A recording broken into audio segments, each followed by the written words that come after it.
36,000 ఇండ్లు ఈ నియోజకవర్గంలో మేమిద్దరం ఆనాడు పేదలకు ఇప్పించినాం.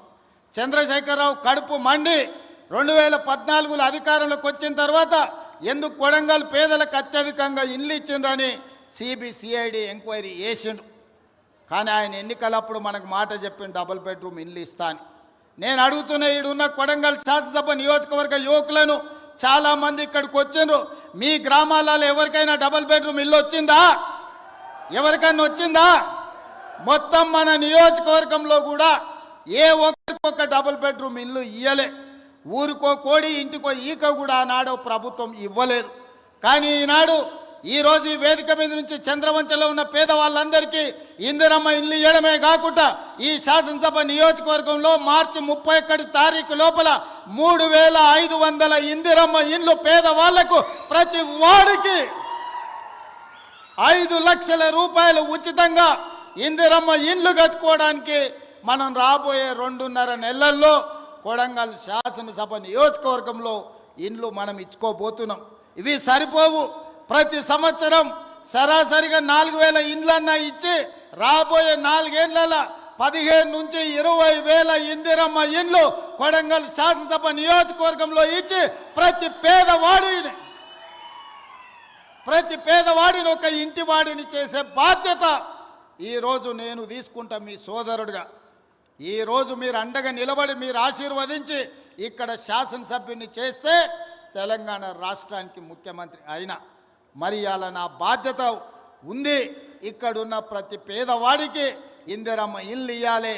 రాబోయే 4 ఏళ్లలో 15,000 నుంచి 20,000 ఇండ్లు ఒక్క కొడంగల్ శాసనసభ నియోజకవర్గంలోనే ఇచ్చి ఇక్కడి పేదవాళ్ళను ఆదుకునే బాధ్యత నేను తీసుకుంటాను. ఈ సందర్భంగా చెప్తున్నా. ఇవాళ రేషన్ కార్డులు ఎక్కడికి పోయినా పేదలు మాకు రేషన్ కార్డు లేదంటున్నారు. చంద్రశేఖరరావు గారు గొప్ప మేధావి, 80,000 పుస్తకాలు చదివిండు. వాళ్ళ కొడుకేమో అమెరికాలో చదువుకున్నా అంటాడు. 80,000 పుస్తకాలు చదువుకున్న ఆయన కానీ అమెరికాలో కంప్యూటర్ చదివి వచ్చిన ఆయనకు ఈ తెలంగాణ రాష్ట్రంలో ఉన్న పేదలకు రేషన్ కార్డు ఇవ్వాలనే కనీస జ్ఞానం లేదు. 10 ఏళ్ళు ఎదురు చూసిన రేషన్ కార్డులు ఇవ్వలే. అందుకే ఇవాళ ప్రతి గ్రామంలో ఉన్న పేదవాడికి రాష్ట్రం మొత్తంలో 30-40 లక్షల కుటుంబాలకి ఇవాళ రేషన్ కార్డులు లేని ప్రతి వాళ్లకు రేషన్ కార్డు ఇవ్వాలని మన ప్రభుత్వం నిర్ణయం తీసుకున్నది. రేషన్ కార్డు ఇచ్చిన ప్రతి వాడికి సన్న బియ్యం పంచే కార్యక్రమాన్ని కూడా మన ప్రభుత్వం తీసుకుంటుంది. ఇవాళ రేషన్ కార్డు అనేది పేదవాడి యొక్క గుర్తింపు.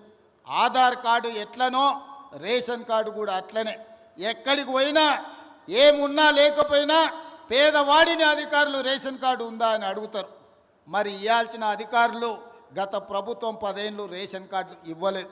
అందుకే ఇవాళ మనం ప్రతి గ్రామంలో గ్రామ సభలు పెట్టి గ్రామ సభల ద్వారా మన దగ్గర ఉన్న సమాచారాన్ని ఇవ్వడమే కాదు, రేషన్ కార్డులు రాని వాళ్ళను వివరాలు లేని వాళ్ళను గ్రామ సభలల్లో మీ వివరాలు ఇవ్వండి, మీ అందరికీ రేషన్ కార్డులు ఇస్తామని చెప్పి మన ప్రభుత్వ అధికారులను గ్రామాలకు పంపించినాం. ప్రతి 6 నెలలకు క్రమము తప్పకుండా అధికారులను గ్రామాలకు పంపిస్తున్నాం. గత 10 ఏళ్లలో ఎప్పుడైనా అధికారులను చూసిండ్రా అని నేను అడుగుతున్నా.